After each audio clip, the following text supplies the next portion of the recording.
Thank you. I know you've got your plates of food. Please keep eating. I don't want to come in between you and the food. But let me borrow your ears. May I have your ears though? Thank you. Perfect. Because we're going into a very power-packed afternoon. Yes? Yes. Are you going to throw me your energy and power? Yes, thank you. Thank you, girls. We have a really beautifully curated session coming up for you. We're talking about picking up the pieces after a fall. Very poignant journeys we're going to hear. Erin Hansen says, "What if I fall?" And there comes the reply, "Oh, my darling, what if you fly?" So join me for an afternoon of high flying through the journeys of these incredible humans. Please join me in welcoming Nandini Murali. Nandini, are you with us? Welcoming Nandini. For those of you who don't have a plate in front of you, you have no excuse. Yes, thank you. Thank you.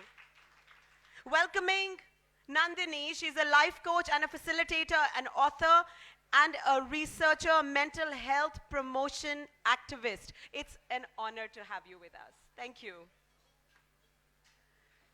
Paul, are you with us? Paul? There he is. Ladies and gentlemen, put your hands together for this man coming from the land of Down Under, all the way from Sydney, a rebel turned into a revolutionary.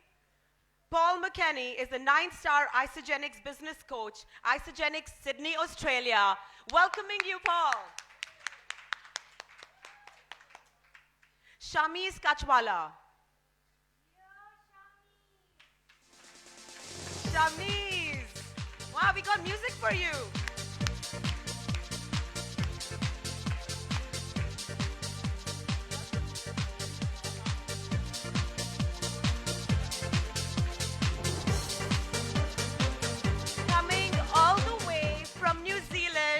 Shamiz is a certified holistic health and natural healing counselor, helping people overcome disease with a plant-based diet. We can't wait to hear from you.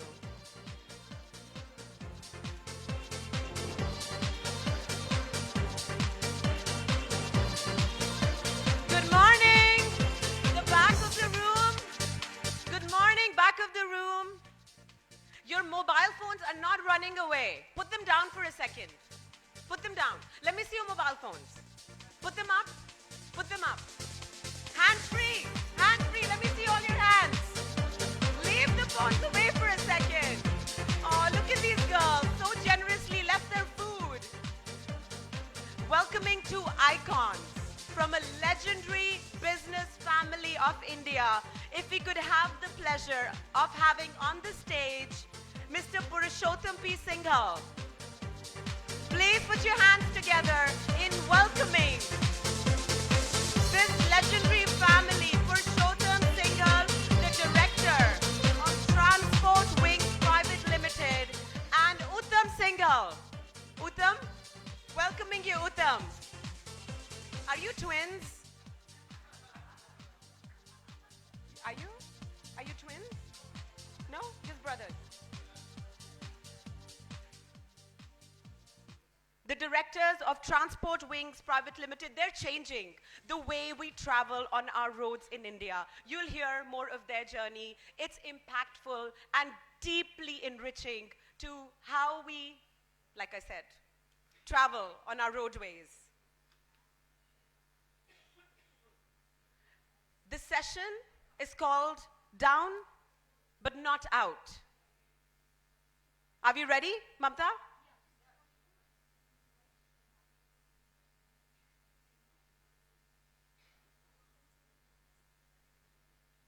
Okay. Welcoming the rest of the Singhal family, Radha Singhal. Welcoming Radha Singhal. Your mom, right? She's a part. Ma'am, please join us on the stage. She's the mother of these incredible brothers. She's the wife of the visionary that created and laid the foundations of the company that will change the history of India. Is there another single in the room? There's one more single, right? There's one? The three of you? Oh, okay. Okay.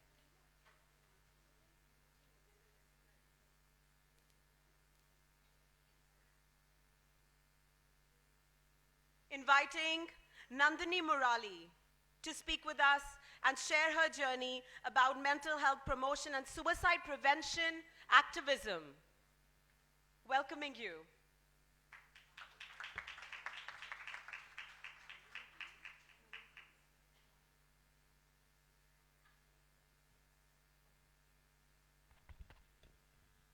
Good afternoon. Thank you, Mansi, for that very generous introduction. There is a purpose in every stumble and fall, said Sri Aurobindo, the Indian mystic, poet, and philosopher, in his magnum opus, Savitri. 3 years back, my world fell apart. The vase had shattered into smithereens. In nanoseconds, life, as I had known it, had changed forever. The cocoon I had built with my husband had just vanished without a trace.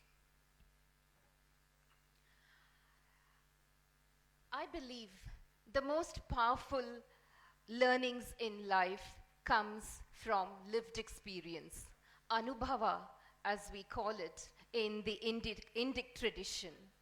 There is a certain raw, visceral authenticity to lived experience, the embodied wisdom it contains that makes it impossible to ignore.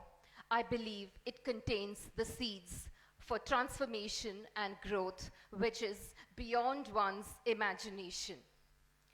The traumatic tragedy that changed my life, that shattered my life, that broke my spirit was my husband's tragic death by suicide. My husband was a brilliant doctor in Madurai. I'd like to reiterate here that I'm sharing this not to be seen as an object of pity or even as an object of inspiration. I have no desire to sensationalize, glorify, or romanticize tragedy.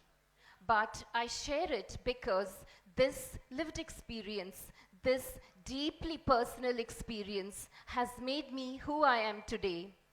It has not reduced me, it has not trivialized me, it has not minimized me, it does not define me in any way, but it's a huge part of who I am today. I'd also like to share this because the 4S around suicide, stigma, shame, secrecy, and silence make picking up the pieces after a fall and rebuilding one's life for those who have been left behind incredibly challenging and tremendously difficult.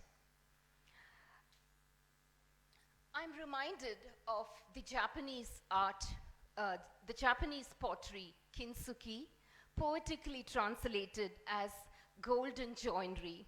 As many of you would know, it involves repairing a ceramic pottery with a special tree lacquer dusted with powdered gold, silver, and zinc. The purpose behind this beautiful art form is to celebrate fractures, disjoints, and ruptures. It's nothing to be hidden, nothing to be ashamed of, nothing to be camouflaged. I'm reminded of this because I feel we too need to own and tell our stories. The cracks need to show because, as Rumi, one of my favorite poets and philosophers, so beautifully said it, the crack is the place through which light floods in. My scars remind me that we need to heal our deepest wounds, that because after all, isn't what is wisdom but healed pain. I have been broken in many places by the tragedy, but it has not trivialized me, it has not minimized me, it has not reduced me in any way. Rather, I've been made stronger and more resilient, but by by what has been hurled at me rather unexpectedly. For me, having the courage to speak about this openly is all about embracing my authenticity. It's all about reclaiming my power. It's also all about creating spaces for supportive, informed conversations about topics such as suicide and mental health, which are shrouded in a great deal of stigma, secrecy, shame, and silence. Life happens to us.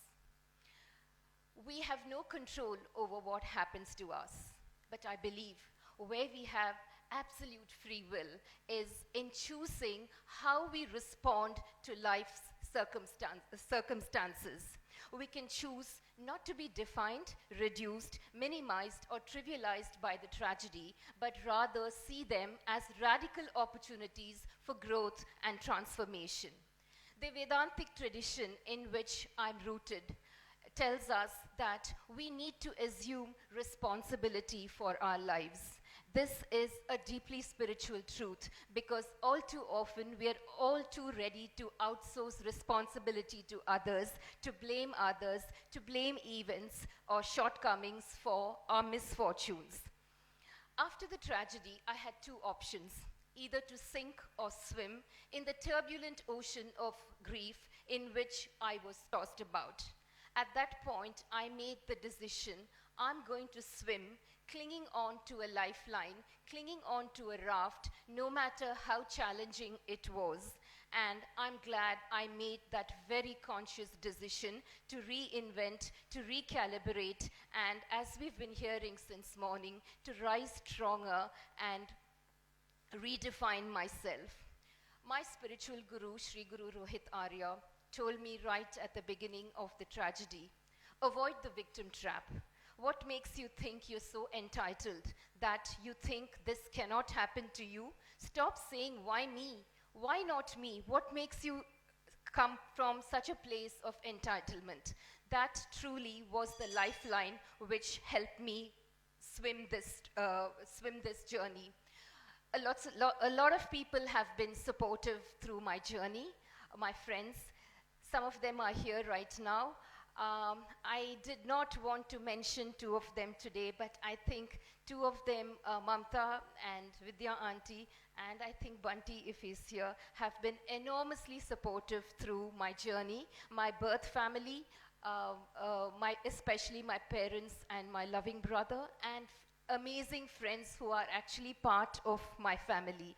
I'd like to conclude with this quotation from the Bhagavad Gita. My mother taught me this when 20 years back I was going through a difficult time. I quote, Karpanya dosho upahrit swabhavat prachamitvam dharma sammuda chetaha yat shreyasyam nischitam bruhi tanme Sishyasteham Shadi Mam Tvam Prapannam. Roughly translated, it says, I surrender to grace, to the divine grace. I do not know what is best for me, you guide me. Lastly, I'd like to dedicate this talk to the memory of my late husband, Dr. T.R. Murali, and my mother, Sudha Raman, who's been my biggest inspiration, my strength, my biggest cheerleader.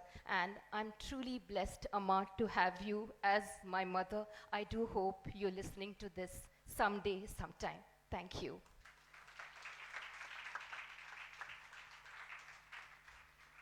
Thank you, Nandini, for sharing your soul-stirring journey with us. I always say there's so many ways to be brave in this world, but to embrace our circumstances is one of the hardest and bravest ways to be in the world. Thank you so much. Because you are the grace, the divine grace for us this afternoon.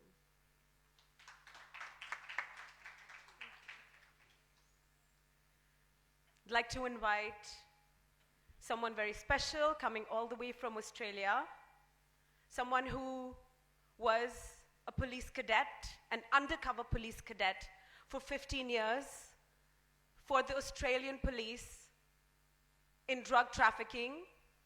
Obviously, that was a fair bit of emotional traveling for him, which created new lessons that he brings to us to share. Please welcome Paul McAneny, coming all the way from Australia.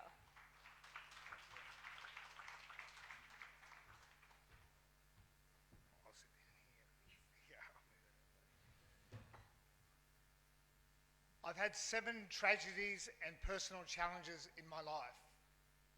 But the blessing I've had 8 blessings. I've been knocked down 7 times, but I got up 8. Let me explain. When I was 16, I left school. The teacher told me that I would never amount to anything and to leave school straight away. So I left that day. I decided to join the police, and I thought I knew everything about the world.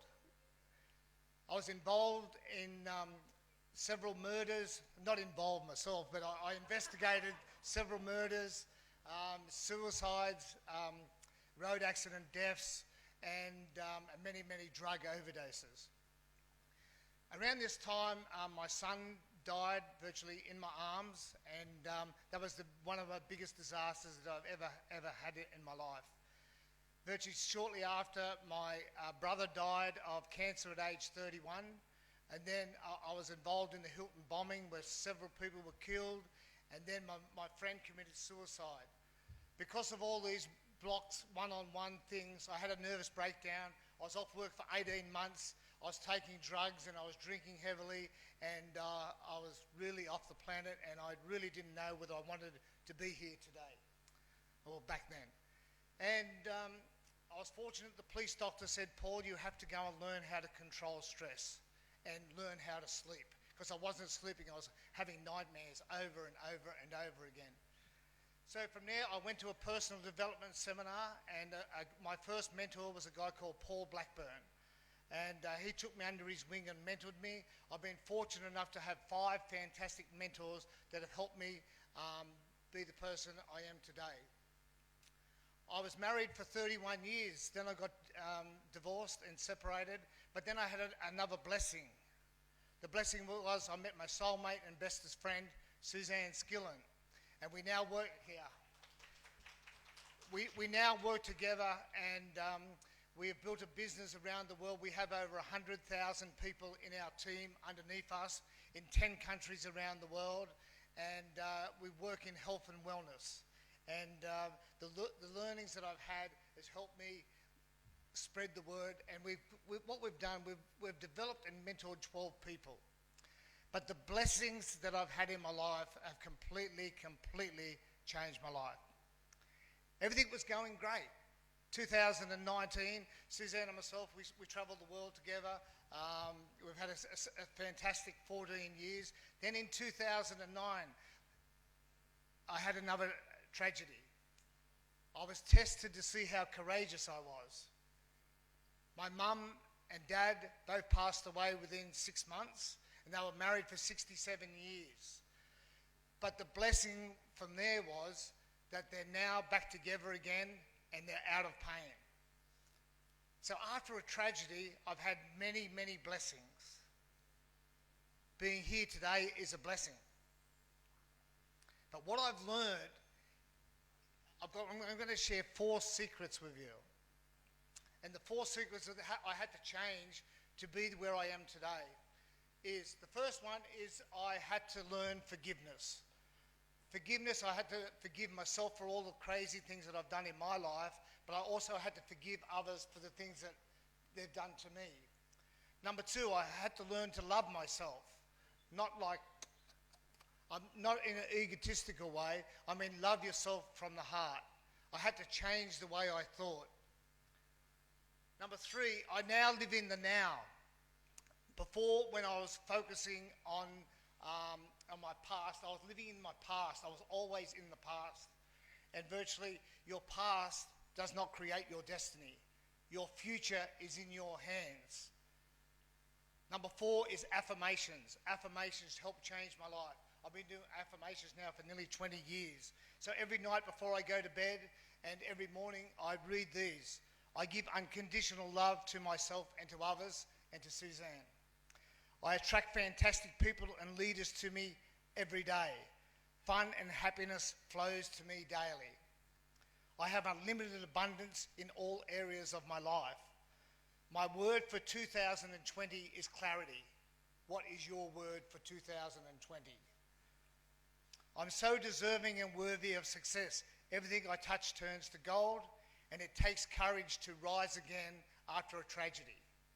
How many of you have had a tragedy or a personal challenge, then you've had a blessing? Just raise your hand if you had a personal challenge, then you've had a blessing afterward. Okay. Thank you very much, and thank you for the blessing of being here in India. Thank you.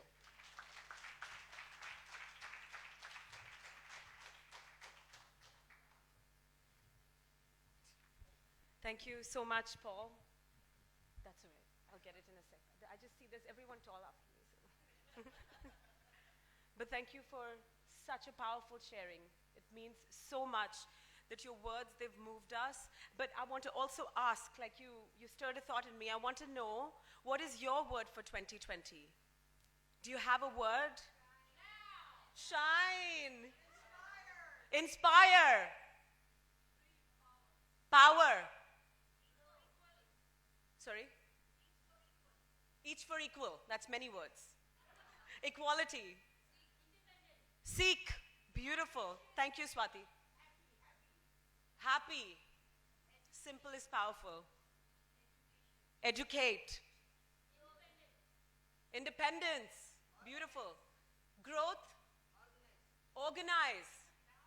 Success. Focus. Love.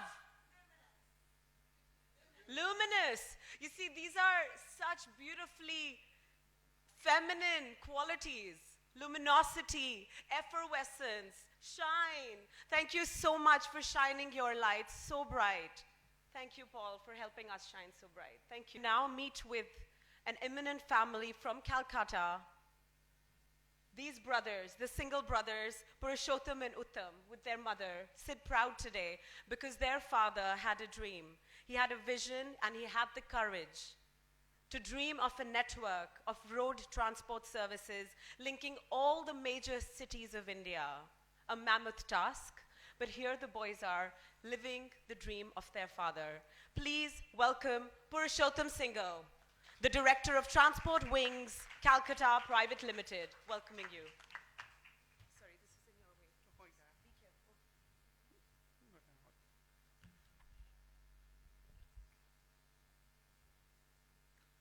A very good afternoon to all.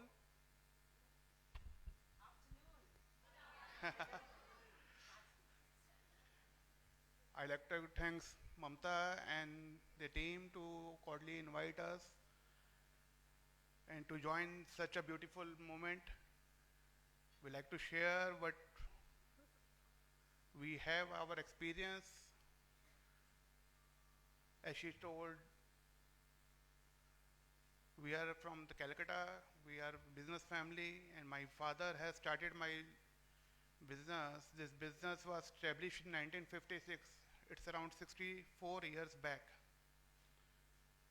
At that time, when there was no roads, no connectivities, even that time my father has dreamed of connecting all the roads, making these transportation services to be available to all the major industries. And with his dream, his vision, he has successfully made his dream true, and within a period of 5 years only, we are come to the global leader in India with our more than 72 offices that time. And among top 10 companies of the transport, we are one of them. We had a very golden past,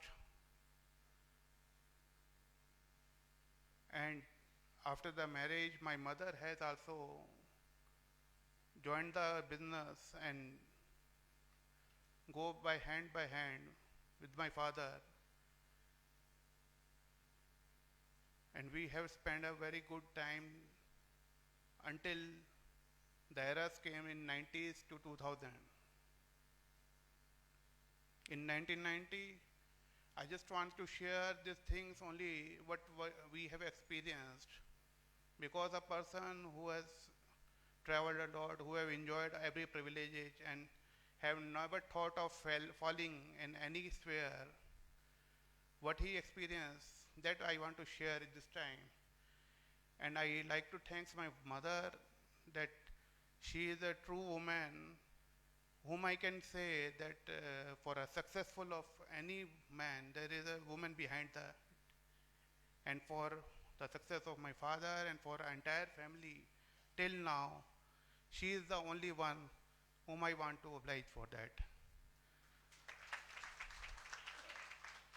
In 1990, my father got a heart attack, and that time he has to go for undergo the bypass surgery. And that time that bypass surgery is a very tricky and you can say it's not an easy thing, because the technology has not so advanced like it is now. But she has the courage. She cared for us. She cared for the family. She cared for the father. She cared for the business. All together, she has managed. And that was the time when she asked me to join the business. And that time my age was only 11 years. That time I am a child. So I have no idea what to do, what to not to do. And my father was in the hospital for 3 months continuous. Even I was not allowed to go inside the hospital to meet my father. You can understand that. Only my mother is there who is looking after all things and guide me and give me the courage. He only just say one thing: you do your best and forget about everything. Whatever it will be the situation, it will be improved. Never give your hope, never give your courage. One day you will find the success. In 94, my father got paralyzed also. A series of problems curtailing more and more.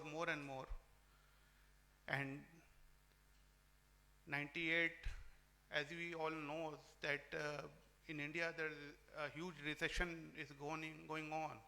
And that time we had a loss of heavy financial crisis all over. You can say we have lost almost more than 50% of our wealth that time. My father was on a very bad health situation and money was lost. Everything was going wrong. Even though that time also I was only because of my mother stand up and look forward. We see whatever will be done. We have to do, we have to go on. The show must go on. There should not be a stoppage to any journey and there should not be any rewind. You have to focus on your future and you have to go on, move on. That we do. And lastly, in 2000, when my father died, it was a very big tragedy which was shaken me very bad. But that was the only point when, after my brother, Mr. Uttam Singhal, has joined our business family business, I feel that now this is the time we can move ahead and we rethink our way of doing job, we are doing working, and we have reinventing new things in an innovative manners, not a traditional manners, and we focus on more emphasis on what the customer is actually demanding. We study the market, we study the trend, we study what the thing required in future. Accordingly we move on, and now the day has come. We are now not only in India, we are again stand up. We have moved ahead very much, and now we are going to be globally. We are working not in India, we are working all over the globe right now, and our focus is not to come in top 10 companies of India, but to be a top 10 companies in the globe. And I like to thank all this to my brother, and this all entire blessings of my mother. And it is her courage, her aim, and her vision. We all are standing here, and I like to thank them all. Yeah. Thank you. Thank you, Purushottam. If I could hand it over to Uttam, please, to share also his journey. Would you be? Yeah? Okay. And Radhima, would you? आप बोलेंगे? Okay, एक ही बात है. It's all in the family.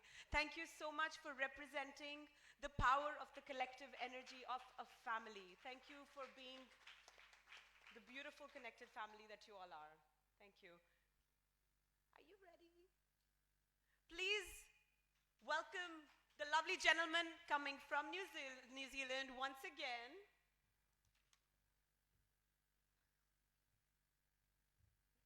All right, round two. Okay. So thank you, Mamta, for inviting me here. It's been an honor to speak here and to inspire all you guys today, because I believe I have a really interesting story, and hopefully it inspires you today. So again, please focus your attention on the screens, because I want to basically narrate my story with a Draw My Life video about how I was able to pick myself up after a fall.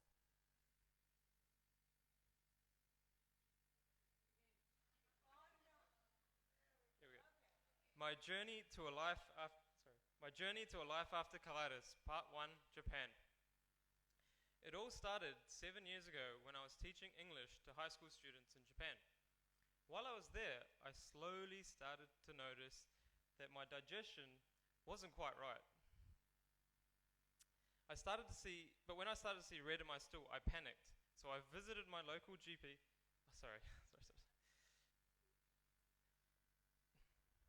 So I visited my local GP, and he said, let's get you checked. So what that really means is they stick a camera up your bum to see what's wrong. They call it a colonoscopy. And that was when I was diagnosed with mild colitis. So I did what anyone would do, Googled it. What is colitis? Colitis is an inflammatory bowel disease, an autoimmune condition where the body finds it hard to digest food. Your colon, or large intestine, is so inflamed that everything passes straight through you. It's fine though. Mine was just a mild case. I wasn't too worried about it. So they told me I had to stay in hospital for about a week, just for observation. So I scooted home, packed a few clothes, and came back to the hospital. That first week came and went, and it turns out I wouldn't need those clothes as I was going to spend the next 6 weeks in a hospital gown. They put me on antibiotics and anti-inflammatory drugs straight away, hoping it would reduce the inflammation. I was hopeful. They fed me typical Japanese hospital food, rice, raw egg, and fish. This was supposedly easy to digest and good for people with colitis. I trusted in the doctors and did everything I was told. When I arrived in hospital, I was going to the toilet about 3 or 4 times a day. But just after 2 weeks in hospital, doing everything I was told, things got worse. I was now going 7 to 8 times a day. So they decided to bring in the big guns, steroids. On top of that, they stopped feeding me. This was to give the medication a chance to work. Spoiler alert, the meds didn't work at all. Things had seriously gone downhill. I was going to the bathroom 30 times a day and losing lots of blood. So I had to call my parents. They were on the next plane out from New Zealand and arrived just in time. I was bedridden. I could barely get myself to the toilet. I had painful cramps and I needed drugs to sleep. It had been 2 weeks now without food and getting just 1,600 calories through a catheter in my neck. I was losing lots of weight and shedding 30 kilos. I had another colonoscopy and my mild colitis became severe ulcerative colitis. I was very weak and couldn't make decisions for myself anymore. I was 100% reliant on my parents and the doctors. The drugs weren't working. The drugs weren't working, so the doctors suggested surgery. It's called a colectomy. They wanted to cut the inflamed section of my colon out. I was so exhausted and just wanted to get better, the doctors said surgery could help me. My mum was quite angry and thankfully she refused surgery.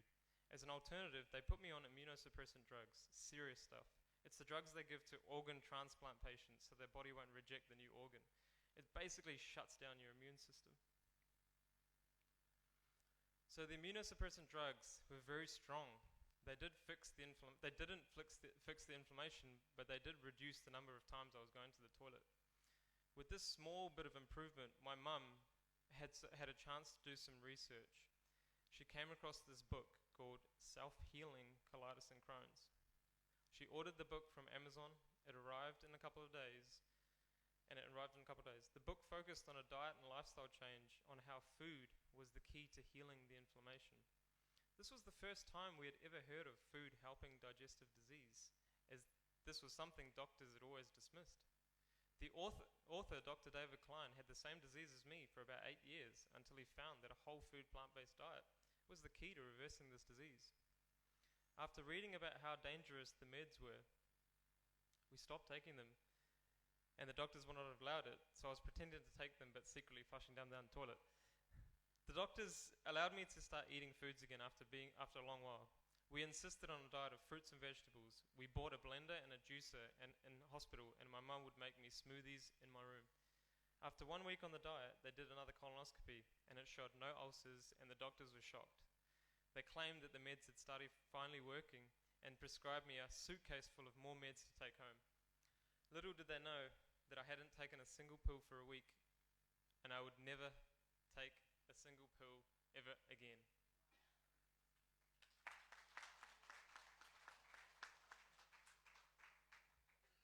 So I want to just share with you my hospital experience so you guys can see what I went through and how much of a burden it was on my life and how I've been able to pick myself up.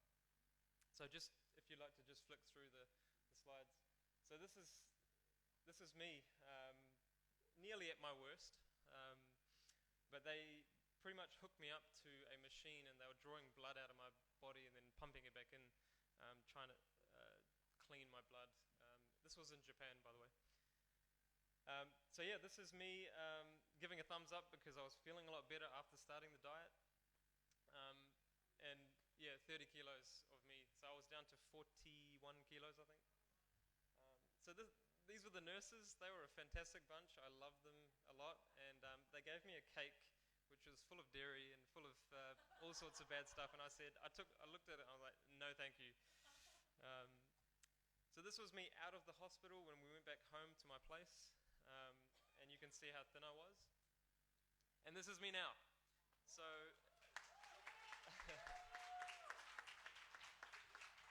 so I've really been able to transform my life.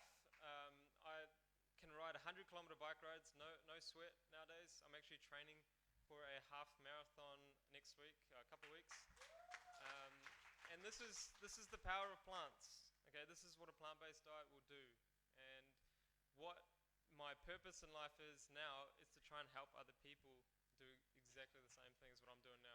And we've helped over 400 people heal their disease and really help themselves. And I love this quote because it says, you know, sometimes you fall down because there's something down there that you're supposed to find. And a plant-based diet was that for me.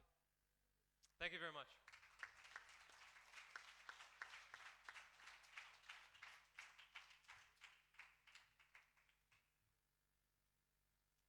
Thank you, Shamiz. Inspired, humbled, speechless. Thank you. That presentation was worth fighting for.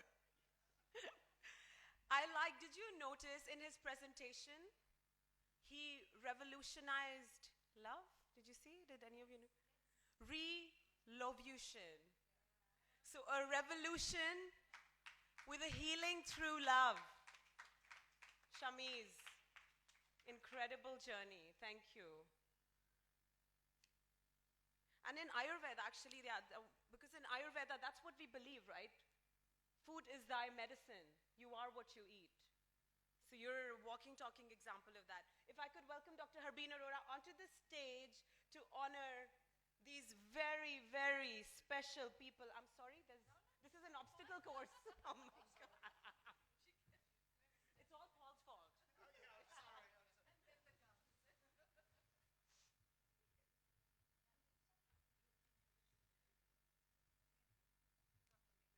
Welcoming Nandini Murali as we present to you an award for an exceptional woman of excellence at the Women Economic Forum in Madurai 2020. Ladies and gentlemen, please put your hands together for these incredible healers of the mind, body and soul. Paul McAneny, please accept this felicitation on behalf of the All Ladies League as we present to you the title of an exceptional leader of excellence.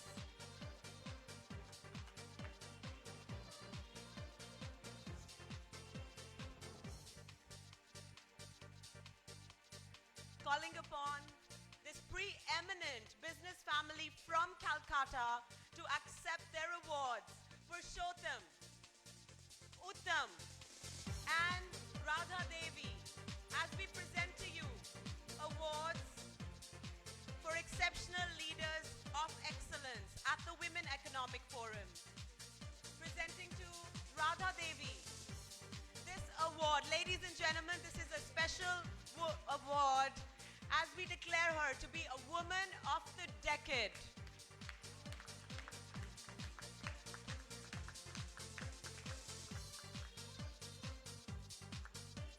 Purushottam, please accept this honor.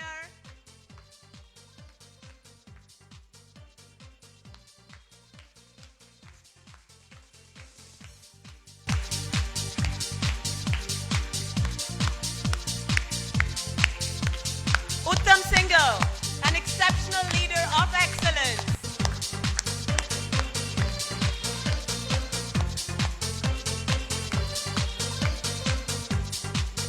And a very special guest from New Zealand, Shamiz Kachwalla. We are honored and humbled to honor you with this award presented to you in acknowledgement of your journey. Please step up to the front for a photograph.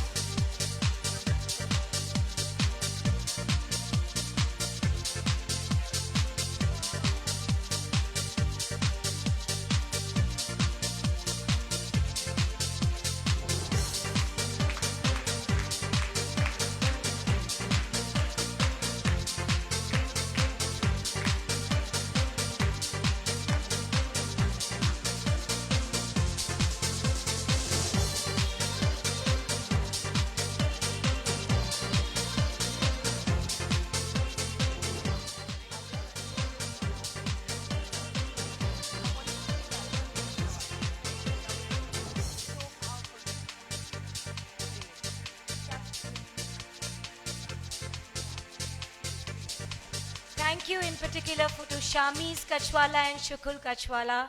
I actually stalked them for almost 3 months. And I told them, you guys have to come. You need accommodation, you need place to stay, you need food, you need pick up, drop. I'll do it all, but I'm not taking a no.